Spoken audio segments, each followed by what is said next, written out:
Mr. Beast, welcome to Figuring Out. I flew all the way to India just to be on this podcast. I heard this is the #1 podcast. You're like the Joe Rogan of India. I am the Raj Shamani of India. Let's just put it this way. Okay. Are you all ready? Yeah. Start the timer. What have you sacrificed in order to reach where you are? I mean, I literally sacrificed everything. How much are you spending in a year? Well over $200 million spent on content this year between the Amazon show and the main channel. Fuck.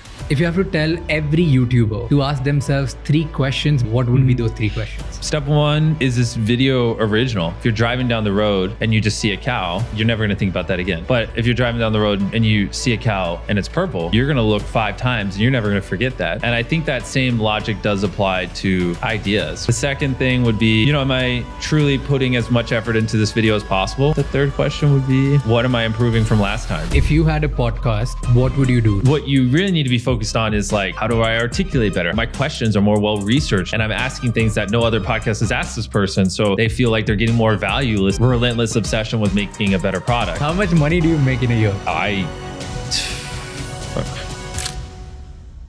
We all go through moments when we urgently need to send something to someone or get something from someone.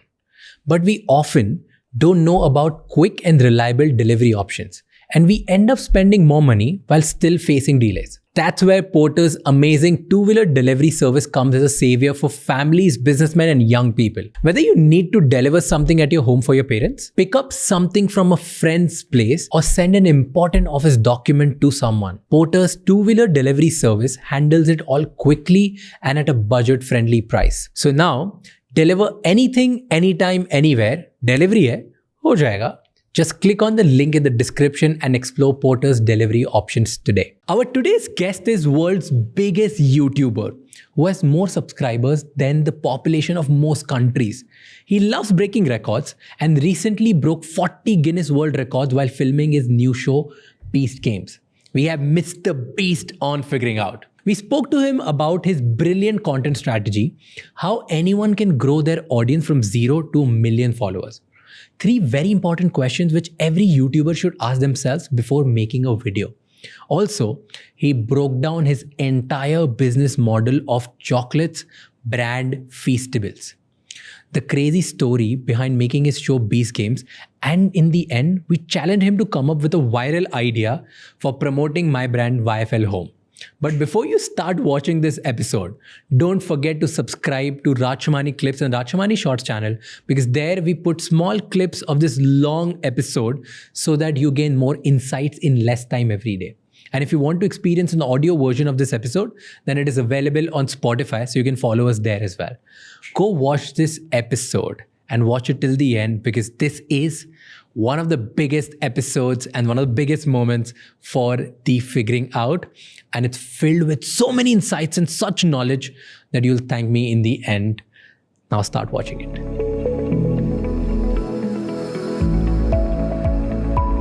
Mr. Beast, welcome to Figuring Out. I flew all the way to India just to be on this podcast. I heard this is the #1 podcast in all of India. Is that correct? Yes. You're like the Joe Rogan of India? I wouldn't like to call myself that.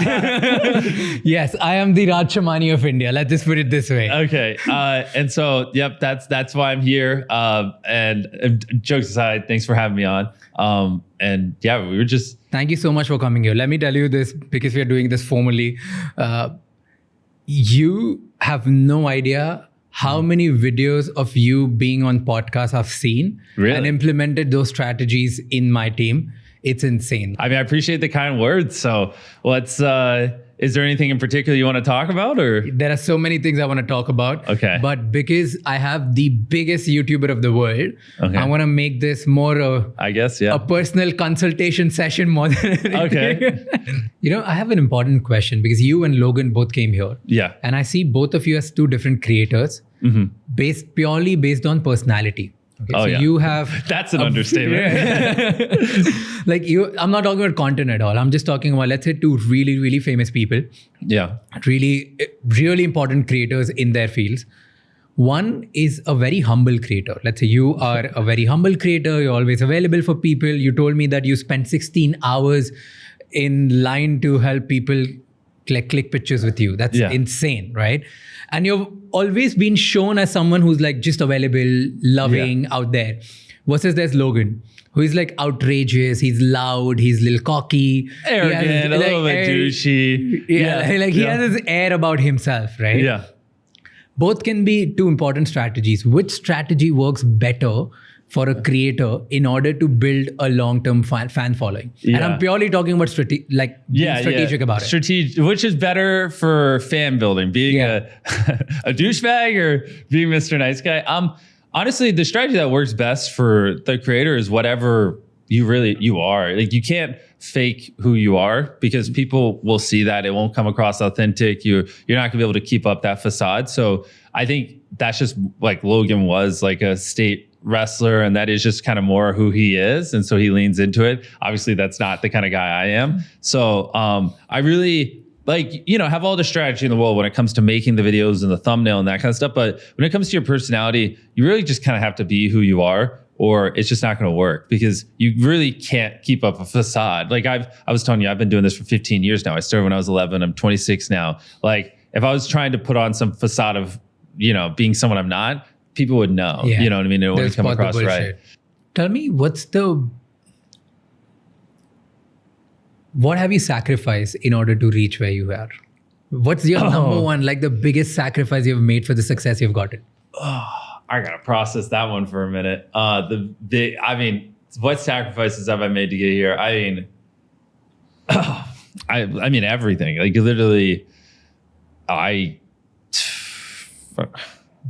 this is all I do. This is literally everything to me, is this YouTube channel. And I mean, the amount of times my mom cried because I, wouldn't go to Christmas morning with her because I was busy grinding videos, which, I'm not that hardcore anymore. This Christmas, I'll spend it with my mom, but back in the day, and by back in the day, I mean like last year and every Christmas before that, really, I wouldn't take Christmas off because I was like, Mom, this I need to be grinding. Like, I can't, what if I take this day off and someone else is working, right? So I didn't take holidays off. I didn't do really anything. Like, I didn't hang out with friends. I don't regret this, but I didn't do drugs or drink at least much. I've had alcohol maybe like 4 times in my life. Like, I just obsessed over it. And I don't know. It's like, I literally sacrificed everything. There's a lot of things people do that are truly great, will seem absurd at the start, and you don't really know how you're going to do it, but you just kind of do it one building block at a time.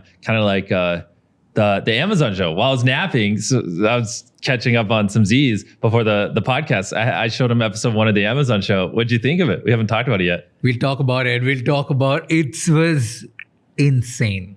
Yeah. It's crazy. I'm not even the person with game shows. Like, I enjoy your videos once in a while, but I'm not the person who will watch like every video. Yeah. I thought, how will I watch like a 40 minute episode? I don't even enjoy game shows, all of that. And I was hooked. Yeah. It's so grand. It's so good. I was telling a team, guess, what do you think was the best thing about the show? What do you think I would like?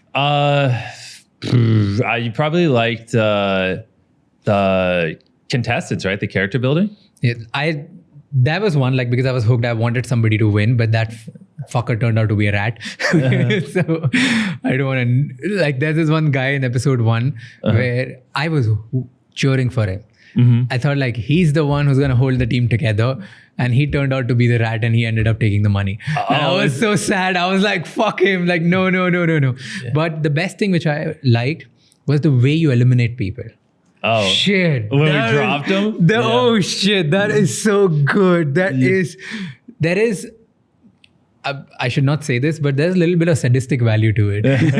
Well, it's you feel so good about it. Well, it's also so there's 1,000 in episode 1 of our show. There's 1,000 towers, right? We had to build 1,000 of those, and we had to, build literally 1,000 trap doors and 1,000 pits for them to fall into, and 1,000, that first episode we spent almost $15 million on.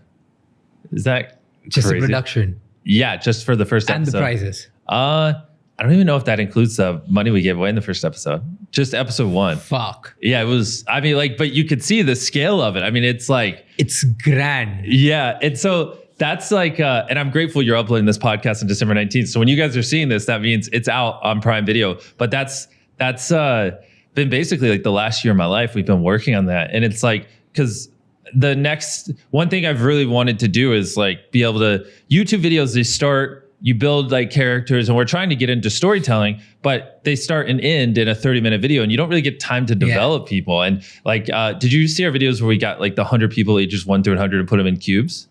Don't worry about well, just in a lot of our newer videos on YouTube, we've been trying to focus on storytelling and character building, but it's hard to like build them up and then so I've really wanted to do a streaming show so we could like flex our creative muscles and show like, hey, you know, it's not that we don't know how to tell great stories and we build characters and do these like things. It's just like, that's not what works on YouTube, but that obviously is what works on streaming. So let's do it. And so like to be able to, because we've already filmed it all, obviously we like to do 10 episodes and like build these people up throughout 10 episodes and have these like seeds we plant and like be able to, I mean, it's just like, it's a whole different ball game than YouTube, and I loved it. And I'm like so fucking excited for people to be able to watch it. Like I'm excited. Yeah. And I think one thing which like stands out in this is a grand level that's crazy. It does even. Second is you can see it in any language. Like you don't need a specific language to understand what's going on. Yeah. Like I can watch that in my own language and like you dubbed. Yeah. And I can get the same kind of emotions. Like the way it's shot, the sound effect, the production, grandeur. Like it's just that it's first so episode had more cameras recording than any production in the history of anything. No production has ever used 1,100 cameras recording at the same time. 1,100 cameras. 1,100. We had miles upon miles of cables ran. We had to spend millions of dollars on server space just to hold all the footage from all the cameras, because there's 1,000 contestants, and we had a dedicated camera for all 1,000 of them.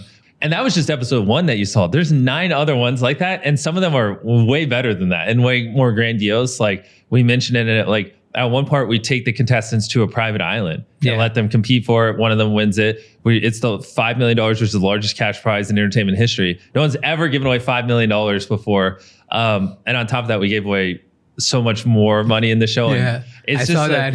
Yeah, we broke over 40 Guinness World Records, official Guinness World Records. Like I have the plaques filming that show. But who funds these things? Well, so that show, obviously Amazon paid a lot for, but I also lost a lot of money filming it because we burned through all the money Amazon gave. And I was like, nah, I want to keep making it better and better. So actually my YouTube videos, if you go on my channel right now, are actually a little cheaper than what they used to be because I have to supplement like the Prime Video show because I overspent so much on it, which is kind of funny. But I threw everything I have at it, and that's where I'm excited, man, because it's also like last year I uploaded 22 main channel videos. This Amazon show that I did is like 10 videos that are all bigger than my biggest video ever. So it's like crazy to be sitting on it, because right now as we're filming this, it's not out. When they watch this, it'll be out. But it's crazy to be sitting on this much content. I've never sat on. I'm sitting on 6 hours of Mr. Beast content, which is more than what I uploaded last year right now, just waiting to drop this show. And it like, I mean, we filmed 15 hours a day for like 45 days straight just on the Amazon show. So it also created a lot of strain on my YouTube channel because I had to film a bunch of YouTube videos, basically take 2 months off YouTube. And then right when we finished filming the Amazon show, I come back and we burned through our videos on YouTube. And now I had to, so there's like, which I haven't really been able to talk about this on podcasts, but there's like 120 days where I was like filming every single day because I had to stockpile YouTube videos so I could go film every day for Amazon. And then I had to come back and refilm for YouTube. And it was like, this was my travel schedule at one point. Like I flew to Canada, spent a couple weeks in Canada filming. Then I flew to like LA to speak at a conference. And then I flew from LA to San Francisco to speak at another conference. And I flew to Germany to launch Feastables and film a video in Germany with a bunch of creators around Feastables. Then we flew to the Netherlands did you watch our new video where we did the $1 versus $500,000 experience? No. Well, we ate dinner in a hot air balloon for a video. And then we flew to the Canary Islands to film on a submarine, which is off the coast of Africa. Then after that, we flew to Dubai to Burj ride a Khalifa. camel for $1. No, that wasn't even the Burj Khalifa. It was just to film camel for $1 and a couple other things in Dubai. Then we flew to, I believe it was Oklahoma, to help. We have a video coming up where we helped 2,000 people walk again. So there, we helped dozens of people get prosthetic legs and walk for the first time. Then I flew to Guatemala and spent 2 days there helping more people walking in. Then we flew to Ecuador, spent 2 days in Ecuador to help hundreds of people walking in. Then we flew from Ecuador to Florida to help hurricane victims, Florida to Raleigh to do the zero gravity space thing. And then from Raleigh back to Dubai, which is because the Burj Khalifa wasn't ready when I went there the first time. So I had to fly all the way back just to stand on top of the Burj Khalifa. And then after that, we flew. I mean, it was, I didn't like sleep in my own bed for like 2 months. I mean, I was just flying. Crazy. Yeah, it was like, because and before that, it was 45 to 60 days of just straight filming for the Amazon show. So it was like, at which we didn't film that in my hometown. We filmed that in Canada. So I was like, I remember coming back to my bed after all this travel, and I was just like, is this my house? I was like shocked. I was like, is this my table? This is my dog. I have a dog. How's he going? Dude, that's a lot of work. That's why you are where you are. But Yeah. tell me the whole process. How do you plan this thing? This series I'm talking about, specifically Yeah. the Beast Games, right? Oh boy. Like give me like step by step, how many steps are involved. Obviously you can't tell everything because it Yeah. will take like 5 days. Well, that's but give me like the short version because it's insane to think. And the other thing is you don't even know whether it'll perform or no. So how do you proof check that? I know, in your right? head? Isn't that crazy? Right? Like I threw everything. We put Yes. everything I have into this. Like, And how do you check it? Like at every point, oh, this will work, this will not work, because you have to have It's a big blind thing. faith. You have to have, that's the thing. I don't know, right? Technically, I don't know if this will perform or not, but I lost a lot of money filming this outside of the money they gave me. Like I said, I threw all my people at it. how much right? money did you lose? Okay, give me that. Tens of millions. Like I poured tens of millions on top of the money I was given to make this work. So you didn't make any money out of it. Oh no. I would have way more money if I never filmed it. way more money. Why do you do? I mean, let it be. Like I think tons of podcasts have asked you the same Because question. the goal here is to make the greatest show possible. It's not to make money, right? Like which you can see when you watch it. Like you can tell, like the goal is just to make phenomenal content. But yeah, so obviously step one is you just like I've wanted to do this for years, but we just kind of had to figure out what would make this different than a typical reality challenge show. Because one thing I think you might have noticed when you're watching it is like, if you watch normal reality shows, like they do a lot of cutaways and takeaways. So like something will happen and they cut to someone like in a room, like, you know, that they filmed after the show and get their thoughts on it, which I don't like. There's a lot of things that normal reality shows do that I didn't like. And so step one was like, how are we going to be different, right? Just like on YouTube, we didn't do what everyone else did. We formed our own lane. I wanted to figure that out. So, watched quite a few reality shows and just took notes on like, I don't like that they do this. I don't like that this. I don't like that. And then once we kind of figured out like what I think first principles wise would be an optimal reality show, like, again, I don't care what other people do. What do we think a 21st century reality challenge show should look like? Once we kind of wrote those principles out, then, wrote the whole thing, rewrote the whole thing, which this wasn't me. I have a phenomenal team of people who do a lot of this, because obviously I'm also still grinding YouTube 25 days a month, filming and everything we already talked about. So I had to lean on like these just world-class people I have hired. And this Did is you where hire anyone specific for the just Amazon for this? Oh yeah. So we one day on the Amazon show, like as it was leading up to before we were filming, I walked on set. There was over 1,000 people on set. Some of them building sets, other of them writing, some of them running cables for the camera. I mean, like it's like absurd. Like so, but yeah. So step one is you got to write it. Which I mean, we probably rewrote the show like at least 20 times. I mean, it's like because you don't really know what's possible, right? Like at one point I wanted to do this thing that we didn't end up doing, which is like, I wanted to go in a desert, and when we had 50 contestants, I wanted to get like 50 machine guns. So picture like 10 machine guns, and then below it, another row of 10 machine guns, another row of 10 machine guns, another row of 10 machine. So like 5 rows of 10 machine guns each.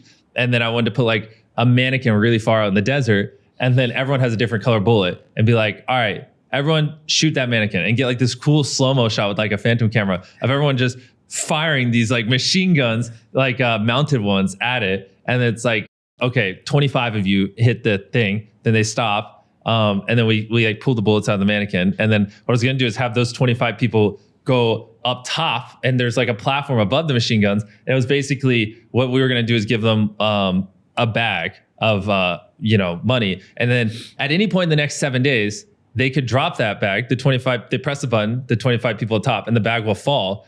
And then the 25 people that down below, if they shoot it before it hits the ground, they move on. But if they don't, then they're eliminated. And so then it's interesting because I thought this would be like a great episode. It's like, so the 25 people below that are like on these machine guns, like what of the 50 machine guns do they stay mounted on? Like, how do they do cycles? Because you got to sleep and you're going to lose attention. So do you do like 2 sets of 12 or 3 sets of 8 or whatever? And then the people up top, are they going to try to drop the bag at night during the day, and they can drop it on the left side, the right side, and they can see the formation of the people down below. And then we were going to give them like 3 decoy bags so like they could drop them to see like what times the people are paying. I thought this would be really cool. Right. So we have this thing and we put all this planning and effort into it. And then it's like, yeah, you can't just have 50 machine guns spraying in a desert. And so it ends up not happening, and that's not a thing. But so that because we're writing things that have never been done before, you don't know. And so it's a lot of like, I think this is sick, let's do it. And then people are like, that's not possible. And I'm like, figure it out. And they're like, that's not possible. I'm like, figure it out. And they're like, that's not possible. And then I'm like, okay, maybe that's not possible. All right, I'll rewrite it. Or the team will rewrite it. Not specifically me. I have a phenomenal guy named Tyler who directs or helps me with a lot of this stuff. And so like we legitimately rewrote the show like 20 times. Here's a hypothetical question. Okay. If it really works and breaks all the records, what would be the one reason why it'll work? And if it really tanks, what do you think will be the reason it'll tank? The reason why I think it would work is, I mean, we just looked at it from first principles. Like we hired the best in the world to help make the show, that have done the best unscripted stuff. But, we just didn't do things the way they normally do. Like after we finished filming the show, we had we threw this after party to celebrate with the crew. It was great. Everyone's having a good time. I had so many different of our producers and people who worked on the show come up to me and go like, I've worked on unscripted shows for 20 years, decades. And like, they're like, this is the most unscripted show I've ever been on. Like, you guys didn't tell people how to act. You guys just let the contestants, you created this own mini world where the contestants were just them, and you just captured it, and you had the infrastructure to capture it, and you didn't make them be people they're not, and like a lot of these things. And so that's one reason why I think it'll do well. Another is like, no one's ever built sets like these. Like that first set you saw, like you could fit all of Wipeout in there, you could fit all of Jeopardy in there, you could fit all of American Ninja Warrior, all 3 of them in there, and it still wouldn't be as big as that first room. So the grandiose of the sets, I mean, no one's ever had this many contestants. No one's ever had this large cash prize. We gave away more money than any game show in history. But no, I don't. I just don't think it will. Well, I hope so too. Because I also hope I hope this crushes to a degree where other creators can go, look, Amazon, look, Netflix, like Mr. Beast did well. Like, trust me, I know my audience. Let me make a show. Because right now, the trust in creators on streaming platforms is at an all-time low. Like, a lot of platforms have done stuff with creators, gotten burned. The shows didn't do well.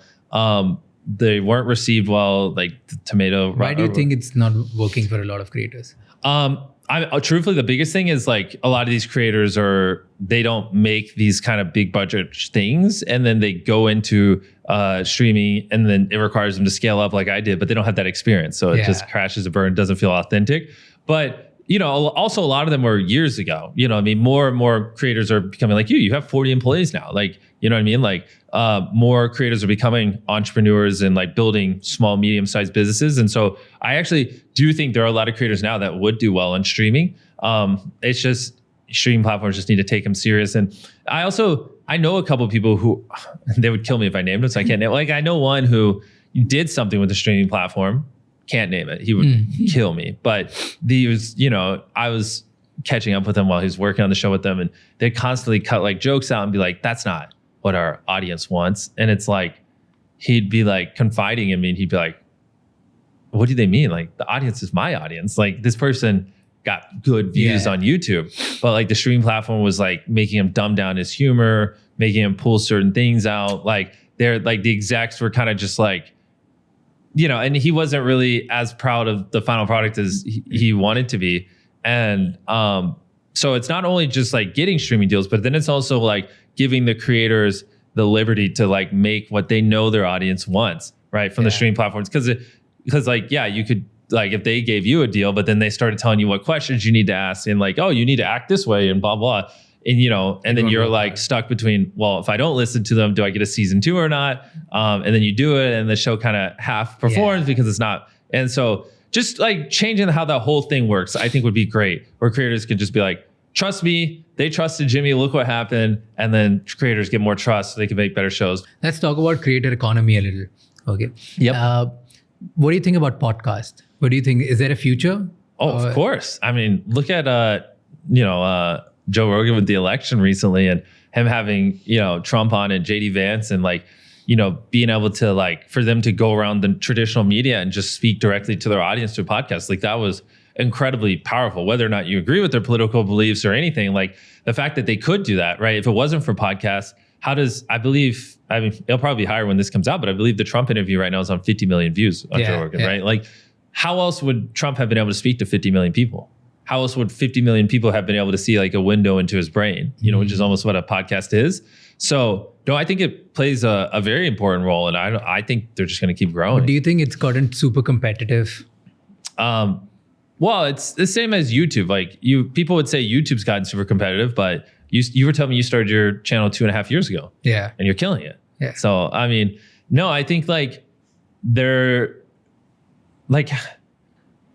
just how many people are actually making great podcasts. So, no, I think podcasts are going to keep growing and becoming more and more powerful. And it's just like you're always going to want to see a window into people's brains. You know what I mean? And like, unless there's a new medium to do it, like, yeah, I just see it being more and more important, to be honest. If you had a podcast, what would you do? Like what hacks would you put out to actually grow it crazy? It's just focus on making the best content possible. Like even now, like it's funny because you listen to my old podcasts, I'm so data focused and that kind of stuff. But now I just kind of like look at ideas and I'm just like, is this objectively a good video that people want to watch? And when we write the videos, I'm just like, is this good content that people want to watch? Like it's more just focused on, it's always been focused on make the best video possible, but even more hardcore now than ever. And it's, there really is no,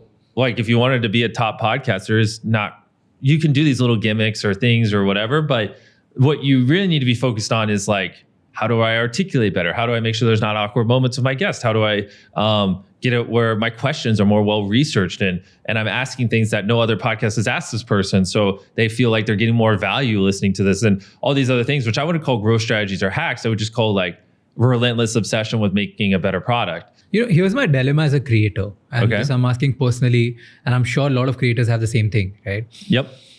So when I am, let's say, making the podcast with you or with anyone, right? Yep. I'm thinking about how do I make the best? Yep. But the way I think or the knowledge I have or the kind of stuff I'm going through in my life, best for me would not resonate with a lot of audience. Okay. So like the questions which I would ask would be so subjective to just me. But I did say make the best podcast possible for you. I just said make the best podcast possible. So how do you actually pinpoint that difference? Like this is the question which maybe the audience wants to know. Yeah. And this is the question which you want to know. And I'll give you an example if you want. Yeah. Okay. Go for So it. let's say I know for a fact that the moment if I ask you a question that how much money did you spend in making this show, this Yeah. particular clip will fly. Yeah. Like this will turn out to a reel or a TikTok and it'll just go everywhere and it'll Smart. become a headline. Yep. Like I know this, right? So for audience, this question is important. But for me, like probably the most important question is, should I and other creators stick to Hindi and just create content in our local language Yeah. or try to go global? Like both of these questions are really important, Yeah. but one has such a small audience and the other has such a big audience. Which one do you ask? See, that's where, and this is going to be an answer you might not expect.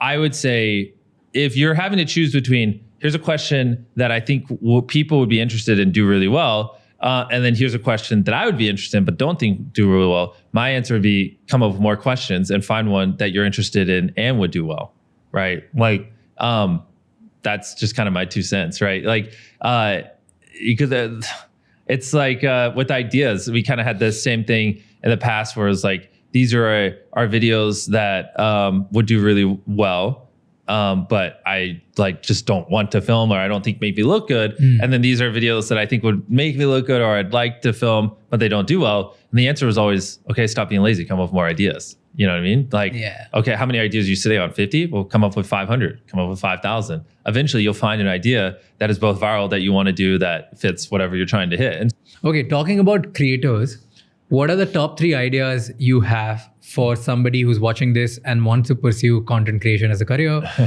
What are the kind of channels they can make, or the type of content they should make? yeah, you've listened to my other podcasts. You probably have an inkling of what I'm about to say, but who the fuck cares what I think or what content they should do? Like their videos are going to be trash. They just need to make videos, make 100 videos, improve something every time. Ideally make 1,000. But still, where do you see like the specific niche? Like give me 1 or 2. But the thing is, it doesn't matter. They shouldn't do content because I said, oh, this niche is undervalued or whatever. They should just do what they want to do. And then they should just make an asinine amount of videos, improve something every time, and then and just get to the point where they're objectively making good videos. Just go make content. Like you're gonna suck at it. You probably will suck for a long time. You'll probably quit well before you start making good videos, because that's just what it is.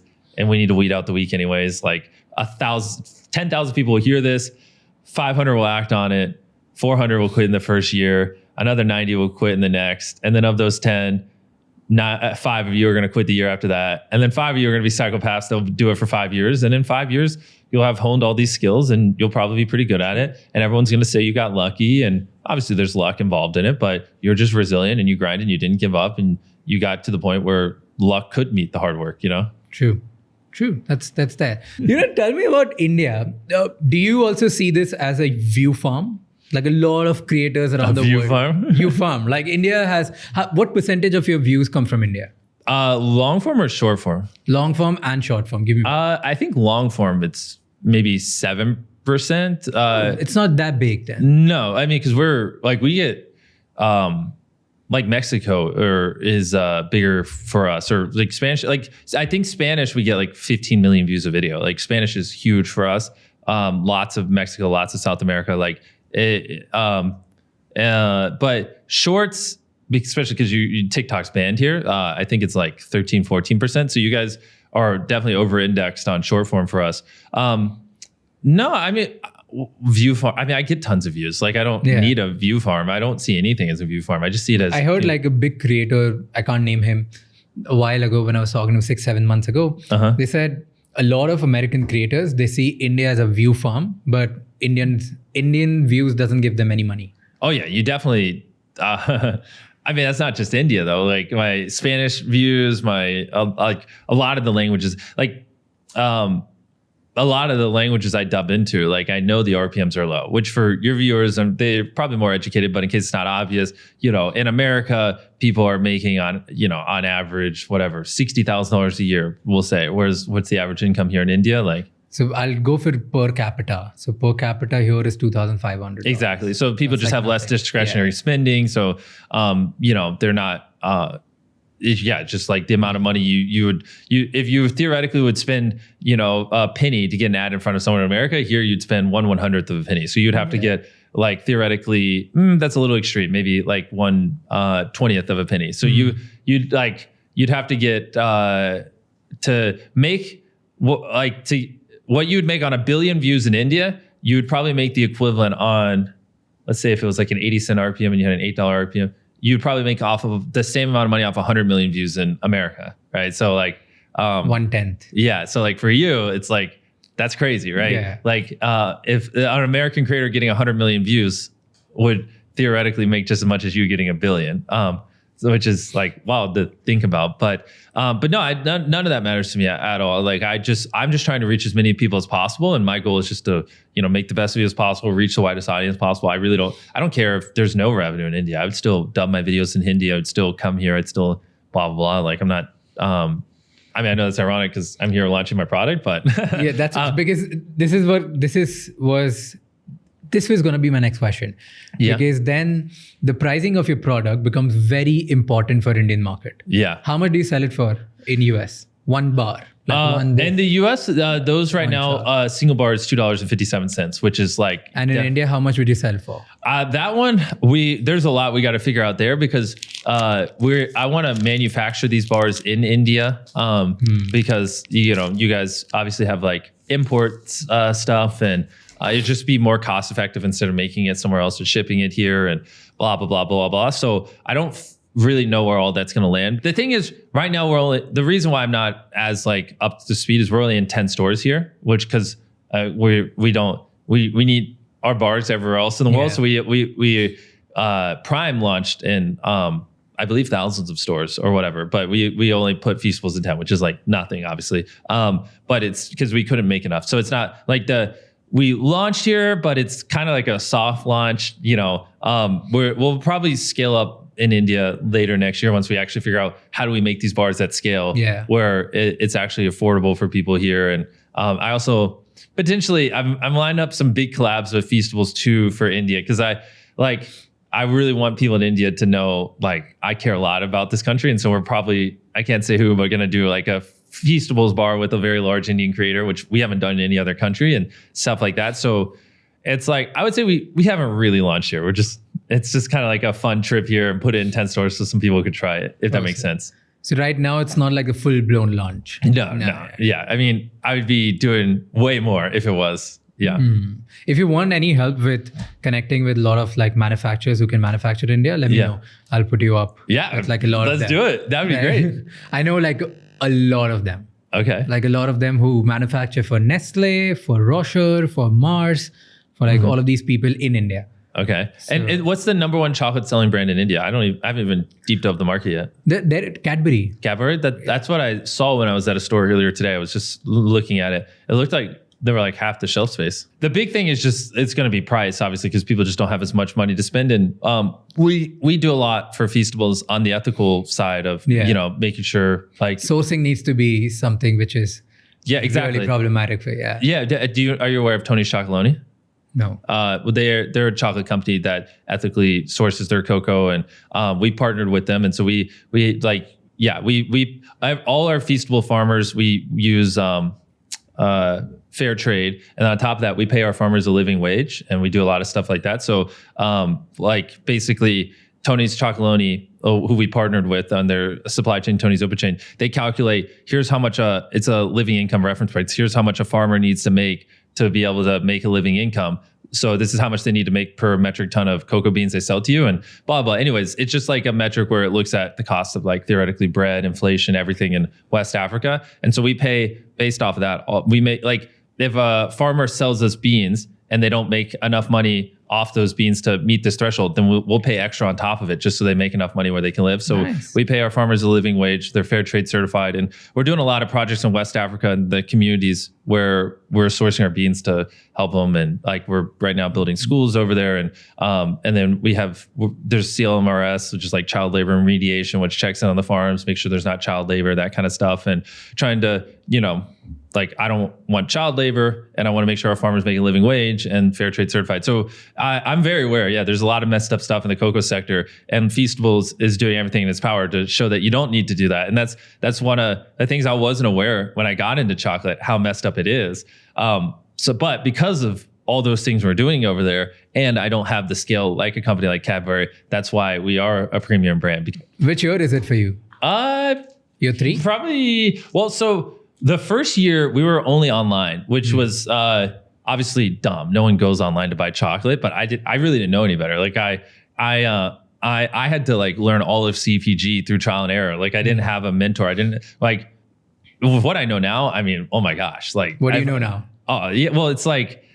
Give me. If I was talking to like young, like me 4 years, and we're probably on year 4 now. Okay. If I could just talk to me 4 years ago, I'd just be like, bro, why are you selling online only? No one buys chocolate online. Like almost all chocolate sales are in retail locations. Like what do you do? So we were D2C like the first 8 months, which was dumb. But I think we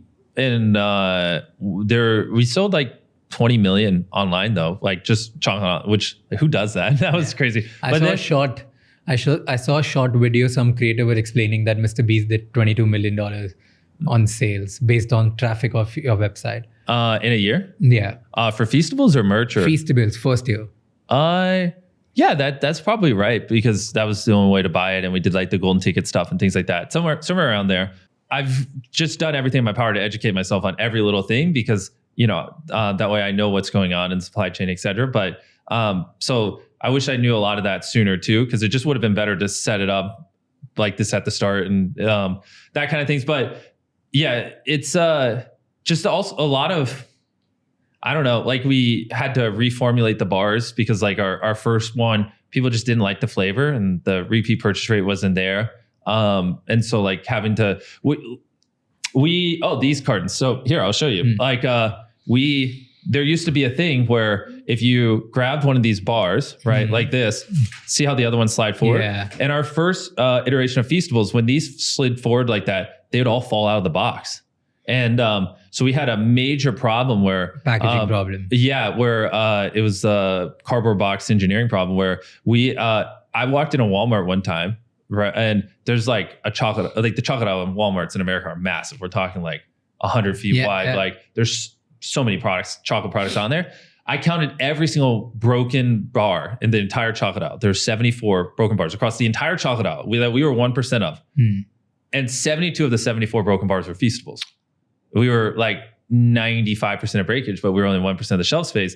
And it's because we didn't engineer our boxes properly. And so when you grabbed bars, the others would lean forward and sometimes it would cause the box to tip. Yeah. And then the compound on that is like our bars now, we have these like ridges on them. So like, they have these natural break points where it's not as extreme. So like if you snap this bar right here on a break point, it's still fine. Like the bar looks fine. Yeah. Even when you open it, it doesn't destroy the consumer experience. I mean, I prefer it not, but before we didn't have these break points. So it was basically like the bar was just a giant pane of glass. So when it fell like this, it would shatter. Yeah. And so then there's like, then it would all come down here. And then, so it was bad, like really, really bad. So we fucked up on the box. We now do cold seal on the things here so we can get it closer to the bar. So the wrapper is way tighter. We used to do heat seals on our manufacturing lines. So because of that, you don't want to melt the chocolate. So you had to have more space between the chocolate and the seal, which gave it more wiggle room, which made it way more prone to breaking. So we switched to cold seal. So now the wrapper's tighter, so it hugs it better. So it's way less prone to breaking. We also made the bar a little bit thicker, so it's a little more durable. So like, I mean, I messed up in every way imaginable. Like the box. All of these things you learned on the way. Yeah, exactly. Like the box was not engineered correctly. The bar was too breakable. The packaging was not tight enough, and we didn't have the machinery, so we had to like completely switch that to where we could. And I didn't know the difference between hot seal and cold seal. I just was like, oh, everyone just seals it the same way. No, it's like that's why our wrappers weren't tight enough, and so we had to switch to that. And I mean, I could go on and on and on. I mean, it was just even like the way the branding looked. Like even these are. It's funny. Here's a great case study.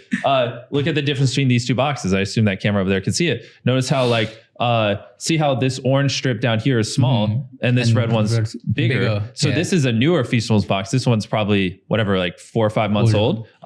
So another problem is when all the flavors were side by side, it was really hard from a distance to tell which flavor was which. Yeah. So even after I engineered the new boxes, I updated the colors now. Now it's like, if this was the newer one, the newer orange is also a little bit brighter. Bigger, yeah. So now you can, from a distance, actually be able to tell the flavors, where it was a lot harder before. So that was like, I'm on like version like fucking 12 of these things, right? That was like the difference between version 11 and 12. Yeah, you can even see how that has the black stroke that doesn't have the black stroke right here, the all new bars. See how there's to make black it more around? legible and visible. Yeah, and you can probably even tell like on the side, the bar pops a little bit more. See how there's a black stroke on the World's Best Chocolate? So that's more readable from a distance. The old box right here, it says enlarge to show detail, right? And they're like, oh, legally we have to put that there. And I'm like, why? This is actually smaller than our bar. We're not enlarging it. And like, I had to like 1v20 lawyers, and they're like, eventually they're like, yeah, you're right. You don't. And I was like, why? You see, because the old box, it says enlarge. And I was like, why? Why? And they were adamant. And I was like, why? And then eventually they conceded. And I was like, yeah, I don't understand. you can look at the top here, see how it says Milk Crunch. I mean, and then it used to say 10 bars on the left. This is an old thing we used to do because when we were D2C, you'd buy the carton. Yeah. But in retail, no one's buying the carton. So this 10 bars is irrelevant. And I want people to more focus on the product. So I got rid of those words there. I mean, I have obsessed over every little thing on these bars, every little, here's another thing, right? See this black text at the bottom? It says milk chocolate with peanut butter. So that's because this is an older box. And so the new one, it's not there. Well, the new one, it's on the bottom here because you don't need to put it on the front, and it just looks way more appealing without it there. Like this, that just looks ugly there. Yeah. I don't like it. So I moved it to the bottom. Now you're focused because it says Milk Crunch here and it's clearly chocolate. You don't need to write it right there. And so, I mean, I've obsessed over every little thing from like the divots on the bars to the like ratio of peanut butter inside the bars to the packaging. I mean, it's just been continuous improvement and through just brute force and trial and error. And if I could go back in time and just like tell all of these things. Oh, I mean, it would be because like switching the bars from like these glass pane things in these boxes, like these are things where like I have to shut down production and like literally halt everything for 8 months. Even little things like stories I've never told. Like I wanted to do like we at one point made like cookies, like just Feastables cookies. I was just curious to see how they would do. They were received pretty well. This was back before I was like super involved and knew every little thing going on in the weeds. And I was just like, here, let's just try some. Like we made like these gluten-free cookies. Nothing too crazy. And put them in some Walmarts and they sold well. Velocities were good, but I wasn't too passionate about it. And I was like, I really just mostly want to focus on chocolate. And we had these like gummies we do with Carl, but for the most part, I just want to focus on chocolate. And I really want to obsess over ethically sourcing chocolate. Yeah. And like how we can like make an impact and like show the world that you can ethically source it. And so then I was like, don't worry, let's just kill the cookies thing. We ended up losing like $5 million on like this little trial thing we were doing for the cookies. And it's like these little things, man, because you're like a startup and we're like, and I didn't have much experience and I wasn't as like in depth in like running everything. And I was just like, this is fucking crazy, man. But that's an important lesson for all the creators who are trying to make their products. Yeah. That they really need to be hands-on. It's not going to be working on autopilot. It's not going to work when they are just going to be like, oh, let it beam out and sort of buy some shit. Like they really need to obsess over it the way you obsessed it. Because I'm so happy like you put it out. Because I speak to so many creators here in India specifically, talking about building products and stuff and what are their views. Yeah. Most of them, they just think that no matter what they put out, people will buy. Even if they're putting out like that. But will they buy it two times, 3 times, 4 times? Exactly, That's the one. Like they won't be able to build a business out of it. So selling something one time is not a business. That is just I don't know. It's money. That's just but a business is getting someone to buy something 10 times a year for the next 10 years. Yeah. That's a business, which agreed, they're not. But the thing is, I own Feastables. And so that's where it's different. Like I would advise most creators just partner with some, like if you wanted to launch candy, go partner with Ferraro, and just like do candy with them and let them handle this logistics, supply chain, manufacturing, finance, distribution, etc. And you just market it, right? And just get like a fucking 20% off the top royalty deal. That's what I think most creators should do. Like they shouldn't run the business because agreed, like they'll never, like most creator businesses are just going to go up, to sell one, and then the repeat purchase rate's not going to be there. And then they'll just end up shutting it down within 5, like 95% of creator brands right now, 5 years from now will not exist. And then, but you have to think of the opportunity cost for the creator, because imagine an inverse scenario where instead of launching popcorn, promoting popcorn a bunch, promoting for 2 years, and then realizing, oh, this isn't working out, and then slowly shutting it down over the next 2 years, and you essentially net nothing because it's very hard to be a profitable company. Yeah. Now imagine that where you basically, best case scenario, it's a wash. Let's say they don't lose any money. Versus one where instead of promoting the popcorn, they're doing brand deals. And it's like someone who's getting $50,000 a brand deal and they do brand deal over the course of 4 years. Like there's a multi-million-dollar net difference. And that's assuming you don't even invest that multiple millions of dollars in the stock market and the gains and stuff there. Like the opportunity cost is actually massive. And I think a lot of creators starting brands are just wildly messing up. Like I think they would be because most of them aren't entrepreneurs and they're just going to fail. And it'd be so much better off just doing brand deals and putting that effort into their content, or like I said, just doing a royalty deal with someone who actually knows Or what like they're doing. partner with someone who knows how to do Exactly, because like the odds of them running a product at scale and having 20% margin and being able to do all these things or having it's just not going to happen for most of these creators.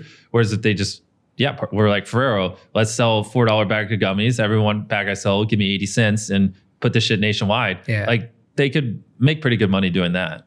Do you think in India it will work? Like the creator-led models or the celebrity-led models? Because in US, celebrity-led brands has always worked.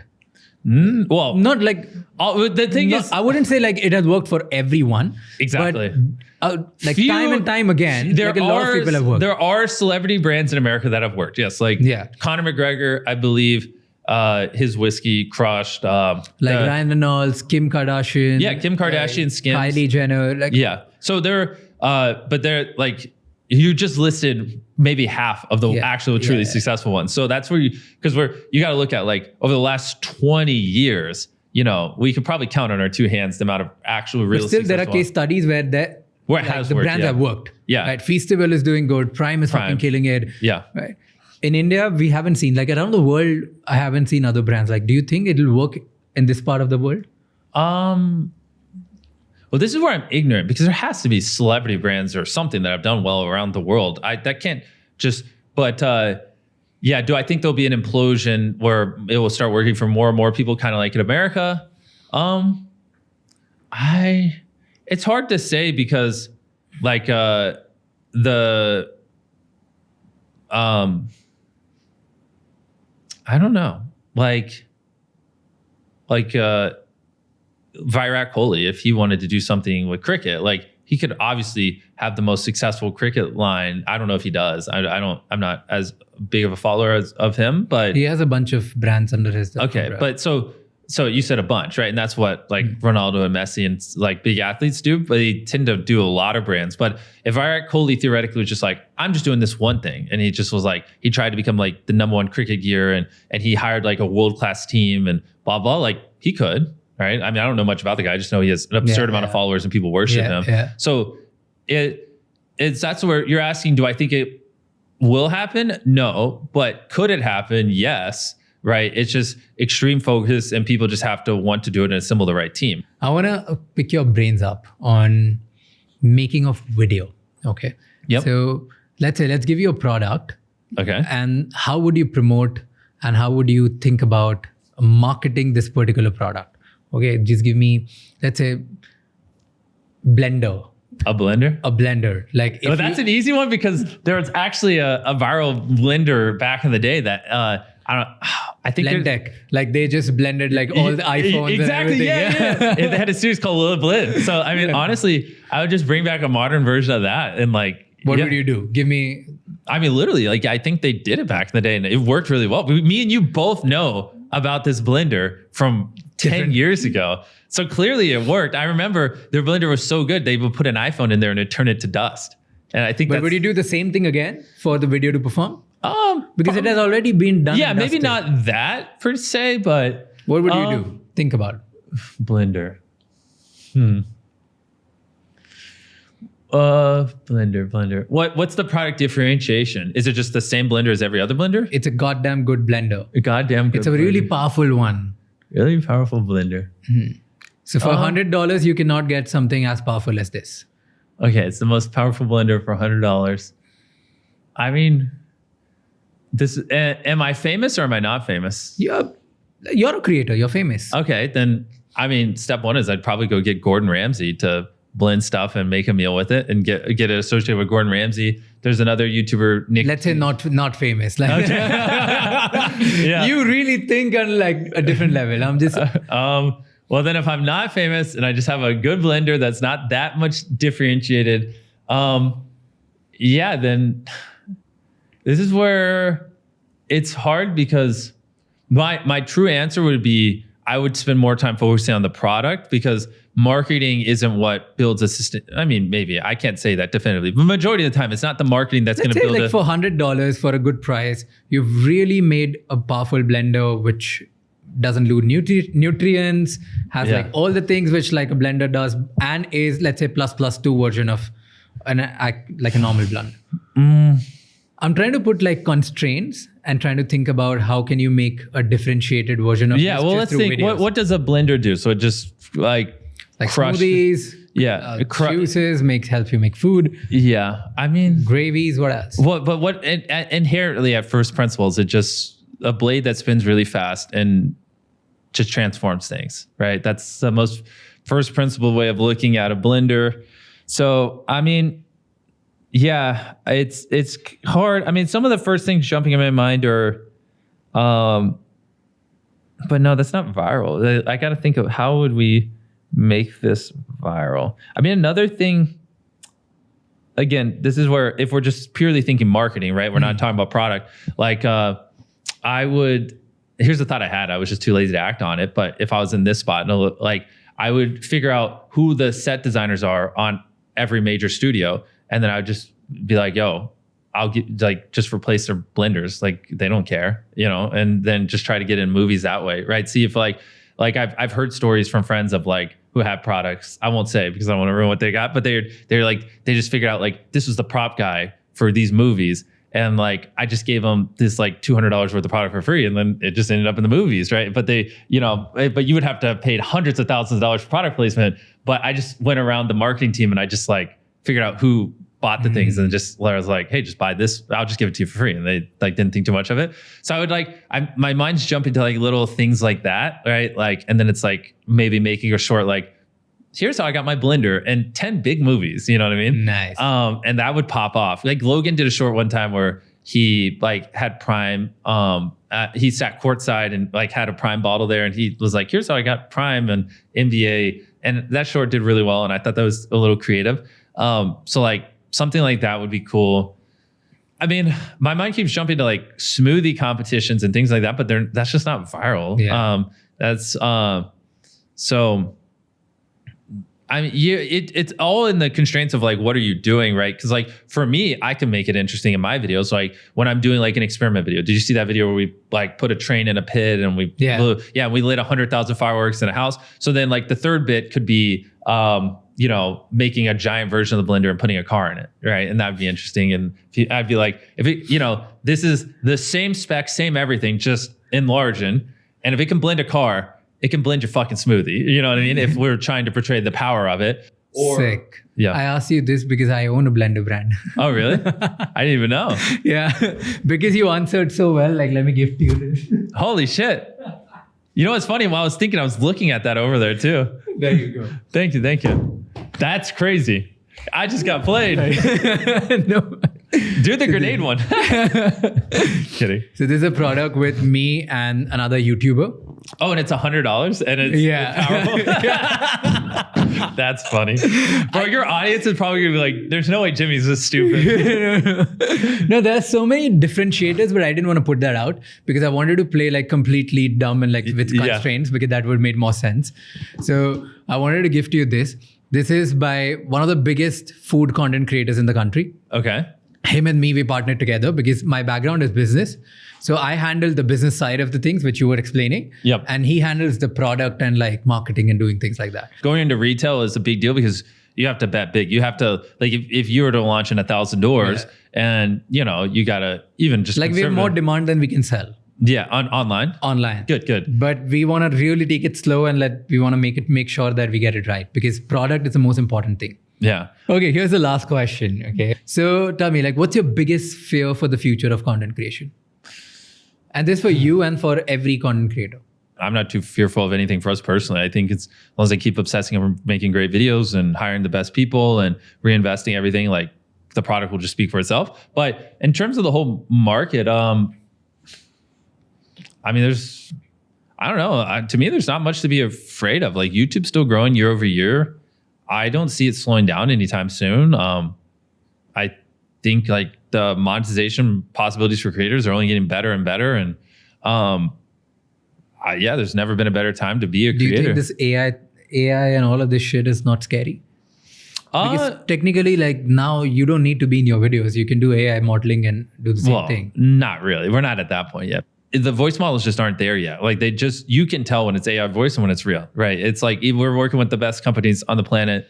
11 Labs has the most realistic voice model right now, and it's just not there. So voice isn't there, which I think will be the first. But actually replacing ourselves with AI in videos, nowhere fucking near close. But I do think it will be there in the next. So I think that's going to be the first thing that dramatically AI changes a lot of things for a lot of creators.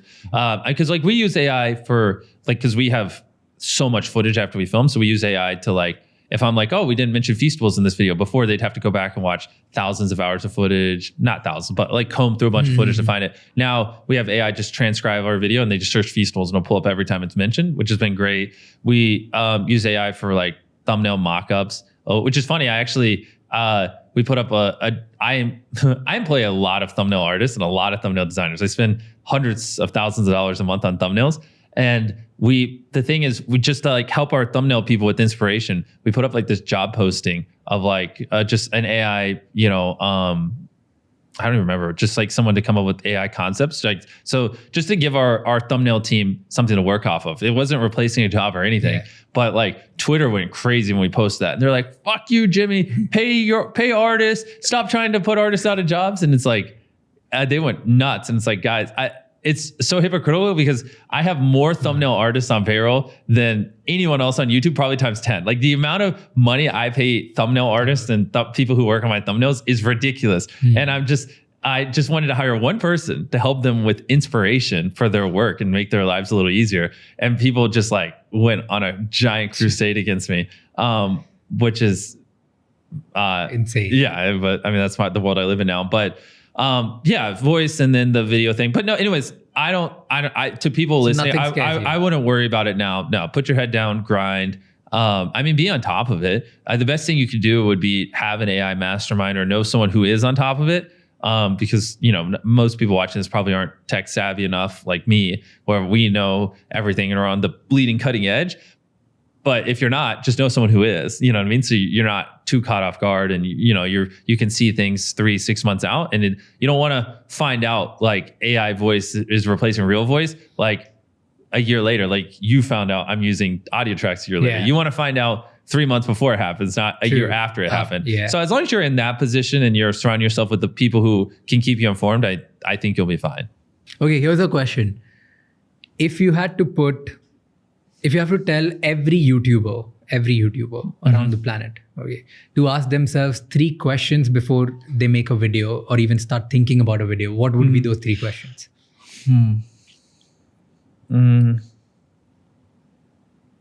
It can be relevant for somebody who has 100 subscribers and to somebody who has like 50 million subscribers.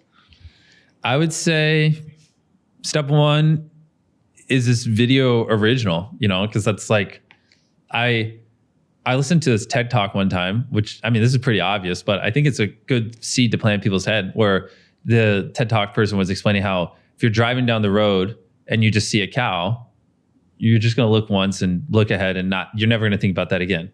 But if you're driving down the road and you see a cow and it's purple, you're going to look 5 times and you're never going to forget that. And I think that same logic does apply to ideas, right? When you're scrolling through YouTube, if your idea is the cow idea, they're going to look and they're going to keep scrolling. But if you have the purple cow idea, they're going to look 5 times. They're going to have to click on it. So it sounds cringe because I'm just making this up on the spot. But like, first question is like, is this a purple cow idea or is this just a cow idea?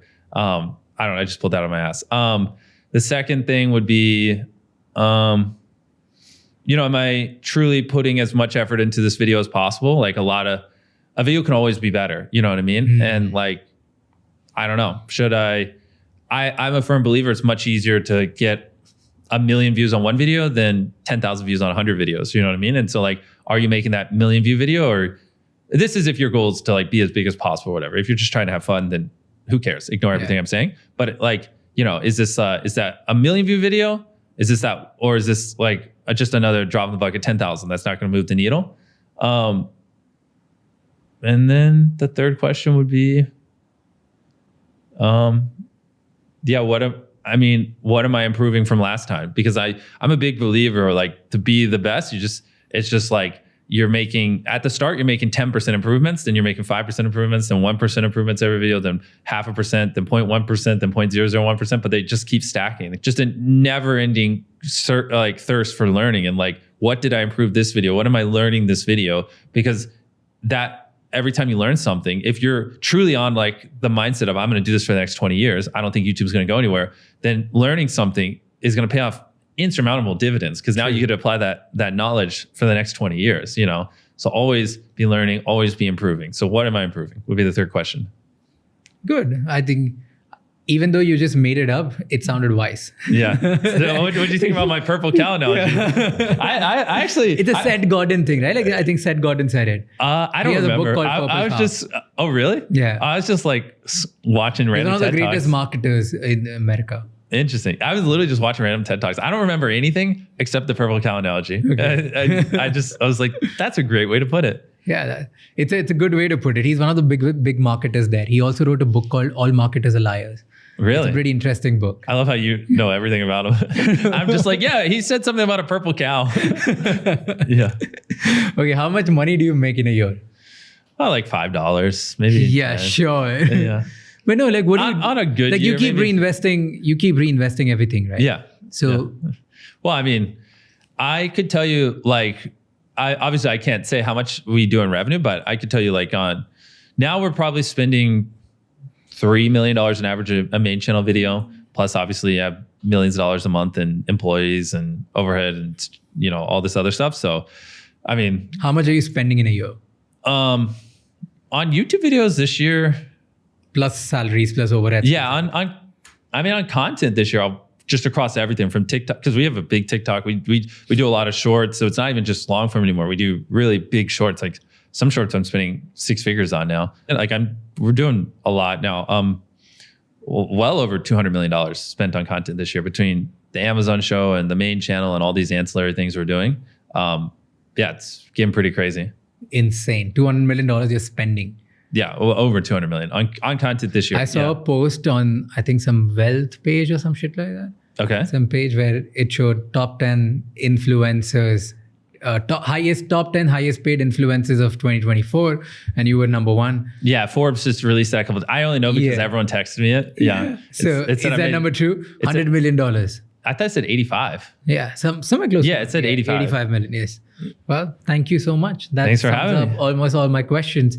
I wish that we could spend more time together, but No, but Yes, it honestly, is. I think this is a good time for them to go watch B Scams on Prime Video right now. they already will. They must have watched it Right already. now.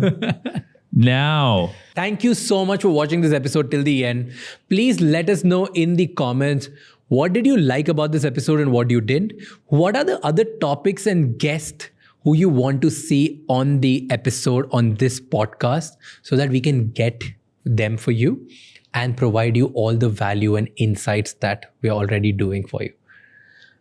Please comment and let us know. Also, send this episode to at least one person whose life's gonna change after watching this episode and understanding this conversation. And don't forget to subscribe this channel, because the more you subscribe, the more we grow, the better and the bigger the guests we get, just like this episode. I'll see you next time. Until then, keep figuring out.